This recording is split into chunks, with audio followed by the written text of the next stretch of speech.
नमस्कार दोस्तों, आप सभी का स्वागत है चेतक बैच पे।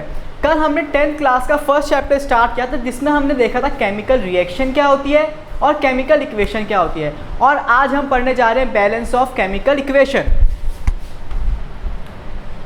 Balancing of chemical equation. भाई अब ये क्या बला है, ये हम क्या पढ़ने जा रहे हैं आप वो देखते हैं। भाई जो ये चीज़ है, ये जो बला है, ये तुम्हारे फर्स्ट चैप्टर में तुम इसे पढ़ोगे, ठीक है। फिर ये बला महाबला बनती हुई तुम्हारे सेकंड चैप्टर में आएगी, फिर थर्ड चैप्टर में तुम्हारा ये खून चूसेगी, भाई ये फोर्थ में भी, फिर फिफ्थ में भी। फिर जब इसका पेट भर जाएगा फिर ये डाइटिंग करना स्टार्ट करेगी और डाइटिंग करते करते सिक्स्थ में आएगी, फिर यहाँ आके रुक जाएगी। फिर इसने डाइटिंग करी भाई, तो अब इसका भाई डाइटिंग करने के बाद इंसान पतला होगा। फिर जब ये पतला होना स्टार्ट होगा तो 11th क्लास में तुम्हारे पास आएगा तुम्हारा खून चूसने। और भाई 11th क्लास का तुम्हारा खून चूसता ही रहेगा, छोड़ेगा ही नहीं तुम्हारा पीछा। वैसे इतनी डरने की कोई बात ही नहीं है, इतना हार्ड है, बस हमें भूसे में से सुई ढूंढना जितना मुश्किल काम है, ठीक है। मजाक कर रहा हूँ, इतना सीरियसली मत लेना। तो ठीक है, तो इतना मुश्किल नहीं है, बस थोड़ी प्रैक्टिस मांगती है चीज़। प्रैक्टिस करोगे तो आसान है। अब आगे देख, इसको आसान और बनाते हुए हम आज का कार्यक्रम शुरू करते हैं, ठीक है।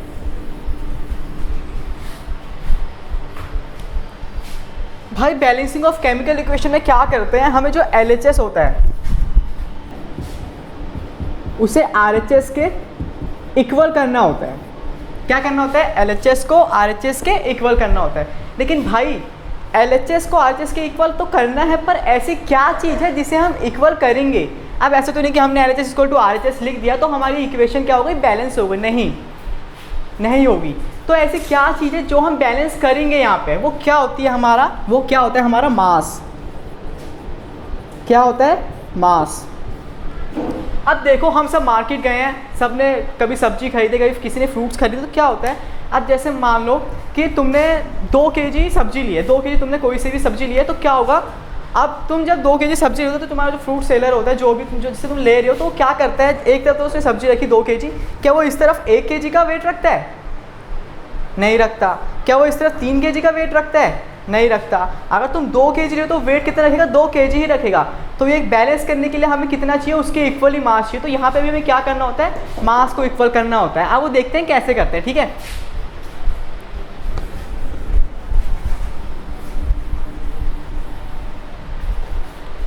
उससे पहले एक और चीज़ देखते हैं, हमारी जो इक्वेशन होती है ना बैलेंस करने की, वो हमारी 2 टाइप की होती है। एक होती है हमारी बैलेंस्ड, एक होती है स्केलेटन। स्केलेटन क्या होती है और बैलेंस क्या होती है वो देखते हैं। स्केलेटन क्या होती है, जैसे हमारी इक्वेशन हम लेंगे एक्टिविटी 1.1 से Mg + O2 MgO, ये हमारी स्केलेटन इक्वेशन है। स्केलेटन इक्वेशन क्या होती है, जिसमें हमारी इक्वेशन बैलेंस्ड नहीं होती, से हमारे फॉर्मूले लिखे होते हैं और हमें पता होता है कि इस इक्वेशन में क्या रिएक्शन आगे प्रस्तुत हो रही है। तो चलो आप देखते हैं कि बैलेंस इक्वेशन क्या होती है, ठीक है।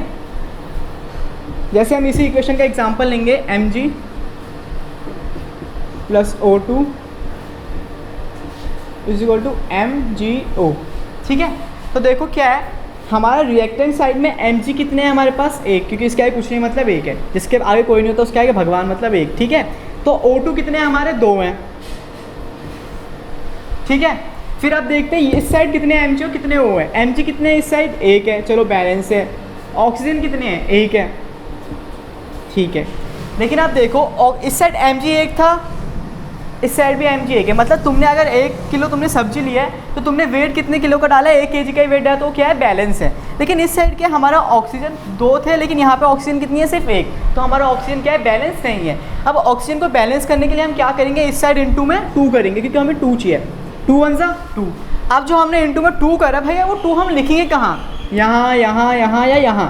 अब वो चीज़ देखते हैं, कुछ बच्चे क्या करते हैं, हमें ऑक्सीजन बैलेंस करनी है, वो इस साइड लिखेंगे O2 लिखा है, तो इस साइड भी क्या कर देंगे, 2 लिख देंगे। लेकिन ये गलत है, हमें इस पूरे कंपाउंड के आगे 2 लिखना है। हम सब्स्टिट्यूट में 2 नहीं लिखते और ना हम इस सब्स्टिट्यूट को चेंज करते हैं, ठीक है ना, ये बात हमेशा याद रखना। तो इसको बैलेंस करने के लिए हम क्या करेंगे, इंटू में 2 कर दिया। अब क्या, हमारा ऑक्सीजन क्या हो गया, बैलेंस हो गया। लेकिन देखो यहाँ पे हमारे Mg भी क्या हो गया है, इंटू में 2 हो गया है, तो मतलब हमारी mg भी कितने हो गए यहाँ पे 2, लेकिन यहाँ पे कितने हैं 1। तो भाई अब हमें इसे भी बैलेंस करना है। अब इसे बैलेंस करने के लिए क्या हम यहाँ से mg माइनस करेंगे? नहीं, हम आगे यहाँ पे क्या करेंगे, इंटू में 2 करेंगे। तो हमने क्या करा, इंटू 2 करा, तो ये क्या हो गया हमारा 2mg 2O2, यहाँ पे 2mgO। तो हमारी तीनों चीज़ क्या है यहाँ पे, क्या यहाँ पे बैलेंस है। तो ये हमारी क्या होती है, बैलेंस इक्वेशन। अब आगे देखते हैं एक चीज़ और।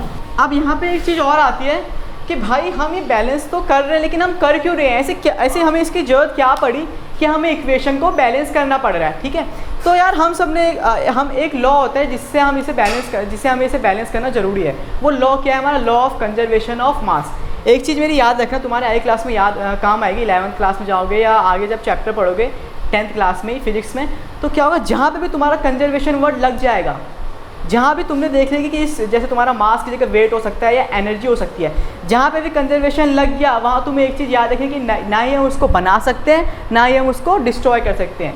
कि जैसे यहाँ पे हमारा क्या है, लॉ ऑफ कंजर्वेशन ऑफ मास। यहाँ पे क्वेश्चन उठता है पेपर में भी आ सकता है कि भाई ऐसे क्या हमें क्या जरूरत है बैलेंस केमिकल इक्वेशन को बैलेंस करने की। तो क्यों भाई,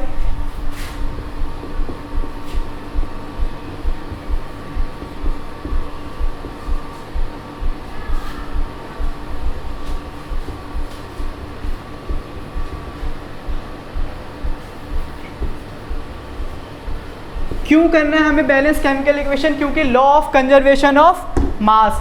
अब law of conservation of mass हमारा क्या कहता है कि हम मास को ना ही बना सकते हैं ना ही डिस्ट्रॉय कर सकते हैं। ठीक है ना। अब देखो जो तुम्हें बताया कि जैसे भी हमारी आगे कोई वाली चीज़, यहाँ पे क्या होगा, मास नहीं होगा, या तो यहाँ पे वेट होगा या एनर्जी होगा। तो वहाँ पे भी क्या है कि ना ही हम एनर्जी बना सकते हैं खुद से, ना ही हम एनर्जी डिस्ट्रॉय कर सकते हैं, खाली उसकी फॉर्म चेंज कर सकते हैं। ठीक है ना। ये इसलिए हमें केमिकल इक्वेशन को बैलेंस करने की जरूरत पड़ती है। अब बैलेंसिंग सीखते हैं, कैसे करते हैं। देखो भाई क्या होता है, बैलेंसिंग करने के लिए हमें एक चीज़ पता होनी चाहिए कि हमें बैलेंसिंग स्टार्ट कैसे करनी है। उसका एक रूल है, मेटल, नॉन मेटल, ऑक्सीजन और हाइड्रोजन।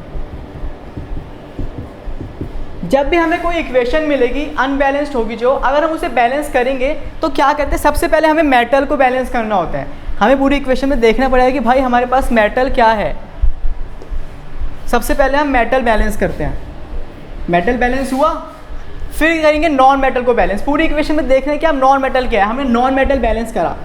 लेकिन एक चीज़, अब आगे बढ़ने से पहले हमें फिर वापस मेटल पर जाना पड़ेगा, देखना पड़ेगा कहीं भाई अब नॉन मेटल को बैलेंस करते करते कहीं हमारा मेटल तो अनबैलेंस नहीं हो गया है। ठीक है, अब हमने दोबारा क्या देखना है कि मेटल हमारा बैलेंस है या नहीं। जब ये दोनों बैलेंस हो जाएंगे फिर हमें ऑक्सीजन को देखना है, ऑक्सीजन बैलेंस। फिर हम जाएंगे वापस नॉन मेटल पे कि भाई कहीं नॉन मेटल तो बैलेंस नहीं हो गया है, अनबैलेंस नहीं हो गया। फिर हमने आगे देखना है कि कहीं मेटल तो अनबैलेंस नहीं हो गया। जब हमने देखा कि ये भी बैलेंस है दोनों और ये भी बैलेंस है, फिर हम देखेंगे हाइड्रोजन को, फिर हमने हाइड्रोजन बैलेंस करा, फिर दोबारा वापस वही मेटल बैलेंस है देखना है, फिर देखना कि नॉन मेटल बैलेंस है, फिर देखना कि ऑक्सीजन बैलेंस है, फिर हमारी पूरी इक्वेशन क्या है, बैलेंस हो जाएगी। चलो भाई अब हमने देख लिया कि भाई हमें बैलेंसिंग ऑफ केमिकल इक्वेशन क्या होती है, हमें इसे बैलेंस क्यों करना होता है। और अब हम कुछ एग्जाम्पल के साथ इक्वेशन देखेंगे जिन्हें समझाने के लिए आपको अनुराग भाई आएंगे। अब हम देखते हैं कि उन्हें साइंस कितनी आती है। मैथ्स तो काफ़ी अच्छी आती है, अब उनका टेस्ट देखते हैं कि उन्हें साइंस कैसी आती है।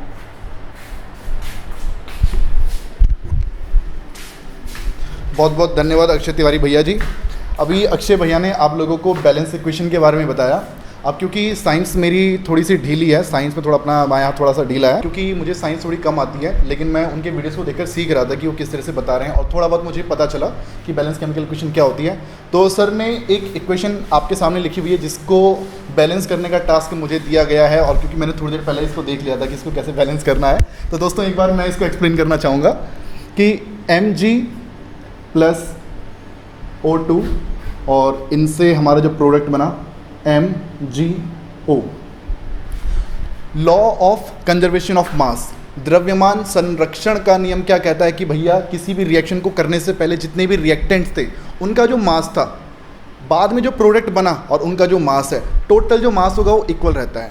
लॉ ऑफ कंजर्वेशन ऑफ मास कहता है कि भैया मास को ना तो बनाया जा सकता है ना ही उसको ख़त्म किया जा सकता है, ना तो उसका सृजन किया जा सकता है और ना ही उसका विसर्जन किया जा सकता है, ना बना सकते हैं ना ख़त्म कर सकते हैं। तो दोस्तों यहाँ पर क्या होना चाहिए, मैग्नीशियम का जो मास हमें यहाँ पे दिख रहा है वो यहाँ पे 1 यूनिट है, और यहाँ पर भी मैग्नीशियम का जो मास है वो कितना है 1 यूनिट है, दोनों इक्वल हैं, यहाँ तक कोई दिक्कत मुझे तो नहीं लग रही है। ठीक है, फिर हम देखते हैं ऑक्सीजन को, तो ऑक्सीजन का जो यहाँ पे मास है वो 2 यूनिट्स हैं, लेकिन अगर हम राइट साइड की बात करें तो यहाँ पे ऑक्सीजन हमें सिर्फ 1 यूनिट दिखाई दे रही है। तो भैया यहाँ पर थोड़ा सा डिसबैलेंस हो चुका है, जबकि लेफ्ट साइड और राइट साइड दोनों ही साइड का जो मास है वो टोटल इक्वल होना चाहिए था भैया, लेकिन यहाँ पर फिलहाल अब इक्वल नहीं है। तो उसके लिए क्या किया जाए, तो हमें सर ने बताया था कि भैया हम अपनी मर्जी से इसमें एक ओ ऐड नहीं कर सकते, हम कोई ओ यहाँ पे ऐड नहीं कर सकते हैं। ठीक है, हम यहाँ पे अपनी मर्जी से कोई 2 भी नहीं लिख सकते हैं। ठीक है, तो क्या किया जाए सर, ये जो पूरा कंपाउंड यहाँ पे बना है MgO मैग्नीशियम ऑक्साइड, हम इस पूरे की मल्टीप्लाई किसी नंबर से कर सकते हैं। ठीक है, तो दोस्तों नंबर आपको अब अपनी मर्जी से सोचना होगा, हिट एंड ट्रायल मेथड होता है वो आप लोगों को अपना दिमाग लगाना होगा। तो दोस्तों जो मैं सोच पा रहा हूँ कि यहाँ पर ऑक्सीजन जो है वो 2 यूनिट्स है और यहाँ पर ऑक्सीजन जो है 1 यूनिट है। तो सबसे पहले ऑक्सीजन को मैं बैलेंस करने की कोशिश करता हूँ, तो उसके लिए मैं यहाँ पे 2 से मल्टीप्लाई कर देता हूँ, और 2 से जब मैंने इस पूरे कंपाउंड की मल्टीप्लाई कर दी है, पूरे कंपाउंड की मल्टीप्लाई मैंने 2 से कर दी है, तो यहाँ पर ऑक्सीजन का जो मास है अब वो 2 यूनिट हो चुका है। यहाँ पर 1 था, ये 1 और ये 2 मिलकर 2 यूनिट हो चुका है। मैग्नीशियम की बात की जाए तो ये मैग्नीशियम 1 यूनिट है और उसकी मल्टीप्लाई 2 से हो चुकी है, तो मैग्नीशियम का मास भी अब यहाँ पे 2 यूनिट हो चुका है। लेकिन लेफ्ट साइड में जो मैग्नीशियम का मास था वो सिर्फ 1 यूनिट था, तो हम क्या करेंगे, इस मैग्नीशियम की मल्टीप्लाई भी 2 से कर देंगे। और अब आप यहाँ पे चेक कर सकते हैं, लेफ्ट साइड में भी मैग्नीशियम 2 यूनिट है और राइट साइड में भी मैग्नीशियम 2 यूनिट है। लेफ्ट साइड में ऑक्सीजन 2 यूनिट है और राइट साइड में भी ऑक्सीजन 2 यूनिट है, और LHS और RHS दोनों एक दूसरे के इक्वल आ गए हैं। अगर आपको समझ में आ गया तो ज़रा थोड़ा कॉमेंट कर देना कि आपको कैसा लगा, फिर हम अगली इक्वेशन आपके लिए लेके आते हैं। दोस्तों अक्षय तिवारी सर ने मेरे सामने 4 इक्वेशन लिख के ये जा चुके हैं और कह दिया कि सर इनको बैलेंस कर देना।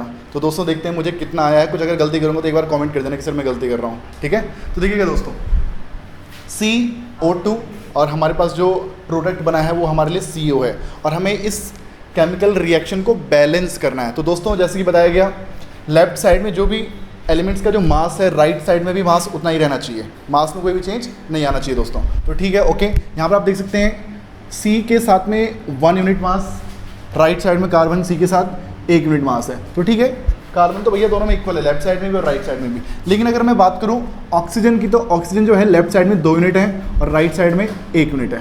तो सर ये आप लोगों को भी अच्छा नहीं लगेगा, मुझे भी अच्छा नहीं लगेगा, क्योंकि ये रिएक्शन गलत है। भैया मास जो लेफ्ट साइड में है वही मास राइट साइड में भी होना चाहिए, तो यानी कि ये अभी गलत है, इसको सही करना दोस्त। तो क्या किया जाए सर, हम राइट साइड में 2 से कर देते हैं मल्टीप्लाई, 2 से मल्टीप्लाई कर दिया तो बॉस अब आप यहाँ पे देख सकते हैं ऑक्सीजन 2 यूनिट हो चुकी है, 2 × 1 ऑक्सीजन 2 यूनिट हो चुकी है। लेफ्ट साइड में भी ऑक्सीजन 2 यूनिट है, लेकिन उससे कार्बन का जो मास है वो चेंज हो गया। राइट साइड में कार्बन 2 यूनिट हो चुका है और लेफ्ट साइड में कार्बन 1 यूनिट है। तो हम ये क्या करेंगे, यहाँ पे हम लेफ्ट साइड में भी कार्बन की मल्टीप्लाई 2 से कर देंगे और अब ये पूरी इक्वेशन हमारे पास बैलेंस हो चुकी है। अक्षय सर सी है ना, थैंक यू सर। ओके, अब देखिए नेक्स्ट केमिकल रिएक्शन पे चल रहे हैं। Mg3N2 + H2O, राइट साइड में MgOH2NH3। दोस्तों यहाँ पर magnesium 3 units, nitrogen 2 units, hydrogen 2 unit, oxygen 1 unit. यहाँ पर देखिएगा मैग्नीशियम यहाँ पे 1 यूनिट है। अब देखो यहाँ पे O है, साथ में H है और फिर ब्रैकेट लगा के M2 लिखा हुआ है। तो इस सिचुएशन में इसका मतलब होता है कि जो ऑक्सीजन है उसको 2 यूनिट माना जाएगा, हाइड्रोजन को भी 2 यूनिट्स माना जाएगा। ठीक है सर, अगर हम बात करें NH3 और यहाँ पर इसके आगे एक एरो लगा हुआ है, ठीक है, जो कि हमें बताता है कि गैस फॉर्म में है। ये जो अमोनियम है ये हमारे पास गैस फॉर्म में है, इसमें नाइट्रोजन 1 यूनिट है और हाइड्रोजन 3 यूनिट है। तो ठीक है दोस्तों, स्टार्ट करते हैं इसको बैलेंस करना। ओके, तो दोस्तों यहाँ पर आप देख सकते हैं फिर मैग्नीशियम 3 यूनिट्स है, राइट साइड में भी आपको मैग्नीशियम को 3 यूनिट्स रखना होगा। तो राइट साइड में मैग्नीशियम को 3 यूनिट करने के लिए मैं यहाँ पर मल्टीप्लाई कर देता हूँ 3 के साथ में। अब लेफ्ट साइड में मैग्नीशियम 3, राइट साइड में भी मैग्नीशियम 3। ओके, अब देखिए मैग्नीशियम के बाद हम चलेंगे नाइट्रोजन पे। नाइट्रोजन यहाँ पे 2 यूनिट्स है, नाइट्रोजन इधर 2 यूनिट्स है और राइट साइड में जो नाइट्रोजन है वो यहाँ पे 1 यूनिट है। तो दोस्तों गड़बड़ है, बैलेंस तो यहाँ पर अभी हमें नहीं दिख रहा। तो क्या किया जाए, हम यहाँ पर राइट साइड में मल्टीप्लाई कर देते हैं 2 के साथ और 2 से मल्टीप्लाई करके नाइट्रोजन राइट साइड में 2 यूनिट्स हो जाएगा और लेफ्ट साइड में तो नाइट्रोजन ऑलरेडी 2 यूनिट्स था ही। अब उस 2 से मल्टीप्लाई करने की वजह से मैग्नीशियम पे कोई फर्क नहीं पड़ेगा, मैग्नीशियम यहाँ पे 3, मैग्नीशियम वहाँ पर भी 3, नाइट्रोजन यहाँ पे 2, नाइट्रोजन वहाँ पे 2। अब हम चलेंगे इसके बाद, देखो 2 चीज़ हमारे पास बच गई हैं, O और साथ में बच गया है H। सबसे पहले मैं यहाँ पे H को यहाँ पे चेंज करने वाला हूँ। H में देख सकते हैं यहाँ पे आप देखो 3 यूनिट H यहाँ पे ये रहा, देखो H की 2 यूनिट ये रही और जब हमने 3 से मल्टीप्लाई कर दिया तो ये 6 यूनिट हो जाएगा।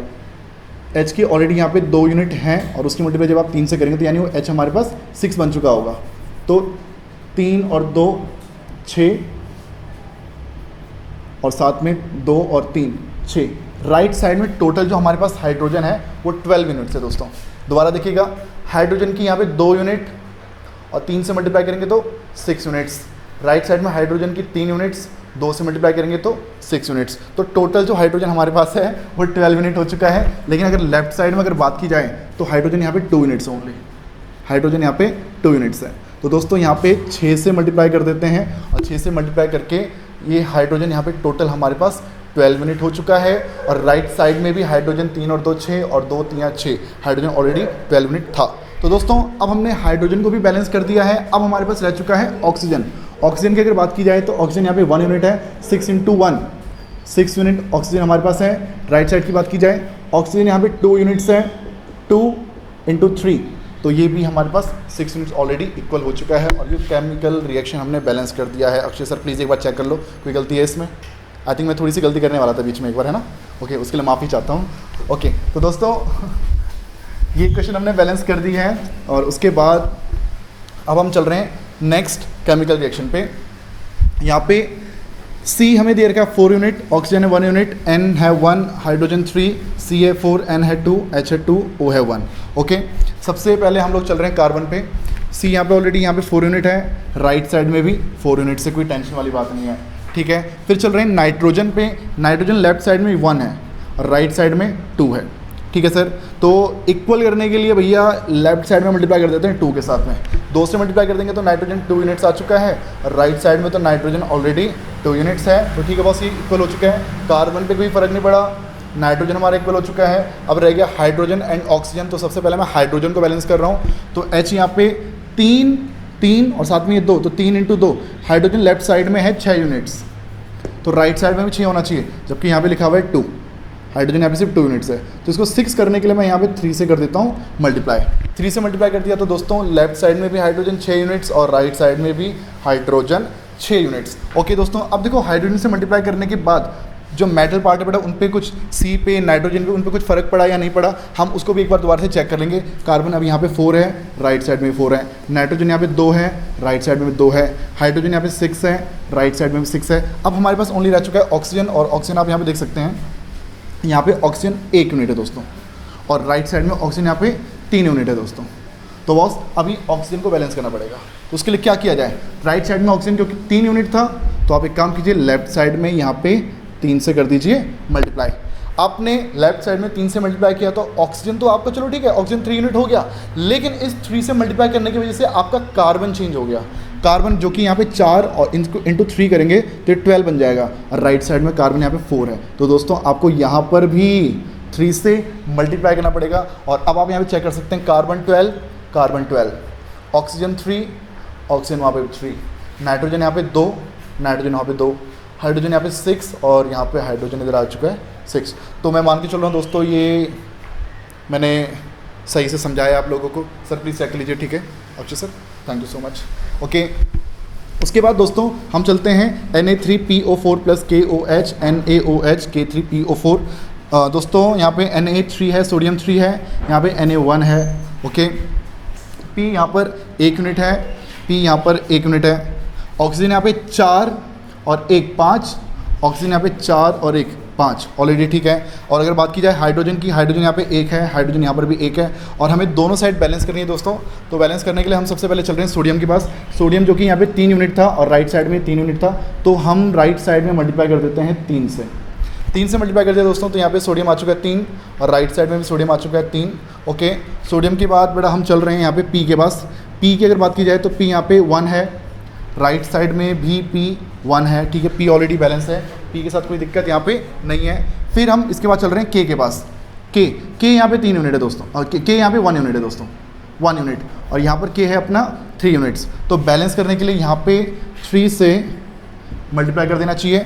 3 से मल्टीप्लाई कर दिया तो उसके बाद यहाँ पे के आ चुका है 3 यूनिट, के यहाँ पर भी आ चुका है 3 यूनिट, इक्वल हो चुके हैं। अब एक बार दोबारा से चेक कर लेते हैं। सोडियम 3 ठीक है, पी यहाँ पे 1, राइट साइड में P1 ठीक है, के यहाँ पे 3, के राइट साइड में भी 3। अब हमारे पास रह चुका है H और O, हाइड्रोजन एंड ऑक्सीजन। तो बॉस हाइड्रोजन की बात की जाए तो हाइड्रोजन हमारे पास कितना है अभी दोस्तों, H इंटू 3, H के साथ 1 है तो 1 इंटू 3 करेंगे तो हाइड्रोजन ऑलरेडी 3 है, और राइट साइड में भी H 3 इंटू 1, तो यहाँ पर भी हाइड्रोजन हमारे पास 3 है। ओके, बात की जाए अगर ऑक्सीजन की दोस्तों, तो ऑक्सीजन हमारे पास 4 यूनिट एरी और 3 इंटू 1, 3 यूनिट एरी, तो 4 और 3 लेफ्ट साइड में हमारे पास 7 यूनिट ऑक्सीजन की है। और राइट साइड की बात की जाए दोस्तों तो 3 इंटू O, यहाँ पे O 1 था तो 1 इंटू 3 करेंगे तो 3, और 4 यूनिट ऑक्सीजन ले रहा दोस्तों 7। तो लेफ्ट साइड में भी ऑक्सीजन 7 है, राइट साइड में भी ऑक्सीजन 7 है, और आई थिंक ये इक्वेशन अब बैलेंस हो चुकी है। सर इसमें कोई गलती है अक्षय सर? तो दोस्तों अक्षय सर ने मुझे ये 4 इक्वेशन सक्सेसफुली सिखा दी हैं, और मैं मान के चल रहा हूँ कि आपको भी ये टॉपिक समझ में आ गया होगा। अक्षय सर प्लीज़ ज़रा एक बार दोबारा से माइक पकड़ लीजिए।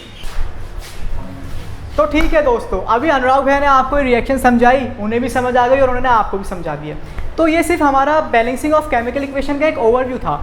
इसके बाद बैलेंसिंग के कुछ अलग टाइप्स हैं और अलग मेथड्स है इसको ईजी बनाने के, जिसके बाद आपके लिए बैलेंसिंग बहुत ज़्यादा ईजी हो जाएगी, इतनी टिपिकल नहीं रहेगी। तो उस सीरीज़ को हम इस चैप्टर के एंड में क्वेश्चन सीरीज़ बनाएंगे, जिसमें आपको बैलेंसिंग के ईजी, इससे ज़्यादा ईजी मेथड सीखने को मिलेगा। ठीक है, क्या हुआ? तो तुरंत ही मेरी साइड